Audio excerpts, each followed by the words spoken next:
মেজমা কাঁদতে কাঁদতে বলে, সুধা, মা আমাকে শাস্তি দিয়েছেন বলে আমি একটা জিনিস খুব ভালো করেই বুঝতে পেরেছি, জানো তো? যেই বাপের বাড়ির জন্য আমি সারা জীবন এত কিছু করলাম, যেই বৌদির জন্য করলাম, অথচ তারা আমাকে 1 মাস খাবার রান্না করে দিতে পারলো না। আমি বুঝেছি মেয়েরা প্রথমে বাপের বাড়ির বোঝা, আর তারপরে স্বামীর, আর তারপরে সন্তানের বোঝা। মেয়েদের কোনো শখ আহ্লাদ নেই, মেয়েদের কোনো অধিকার নেই। তখনই সুধার মনে পড়ে যায় ডিভোর্সের পরও সুধাকে অনেক কিছু সহ্য করতে হয়েছিল।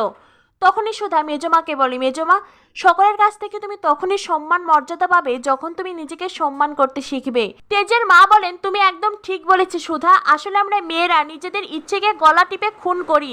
এই দেখো না, বিয়ের আগে আমি খুব সুন্দর ডান্স করতে পারতাম, গুরুজি আমাকে বলেছিল আমি খুব বড় ডান্সার হব, কিন্তু দেখো বিয়ের পরে আমি আমার ইচ্ছে, আমার স্বপ্নকে গলা টিপে হত্যা করেছি। এই বাড়ির বড় বউ হওয়ার পরে আমার সমস্ত শখ আহ্লাদ আমি বিসর্জন দিয়েছি।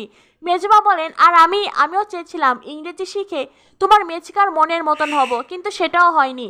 সুধা বলে, আজ আমি তোমাদের কথা দিচ্ছি, আমি তোমাদের ইচ্ছে পূরণের দায়িত্ব নিলাম। এরপরেই দেখা যায় সকলেই খাবার টেবিলে বসে আছে আর মেজমার হাতের রান্নার প্রশংসা করতে থাকে। মেচকা বলে, ও তো জীবনে এই রান্নাটুকুই শিখেছে, নইলে আমরা কাঠের ঢেকির সাথে ওর কোনো পার্থক্য নেই। ছোটকা বলে, মেজ বৌদি, মেজদার কথা একদম মন খারাপ করবে না, কেউ না হলেও আমি কিন্তু তোমার রান্নার ফ্যান।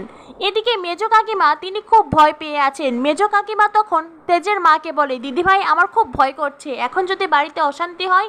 তেজের মা বলেন, আমাদের মনে সবসময় যে অশান্তি চলছে, এই অশান্তির ধাক্কায় সেই অশান্তি যদি একেবারে মিটে যায় তাহলেই তো ভালো, তুই কোনো চিন্তা করিস না।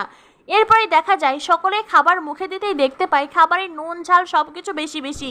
তরিতা বলে, মা তুমি এতদিন রান্না করছো, এর আগে কখনো তো এমন হয়নি। ঠাম্মি বলেন, মেজ বৌমা তুমি রান্না করার আগে চেকে দেখবে তো নাকি, এমন রান্না করেছো কেউ রান্না মুখেই দিতে পারছে না।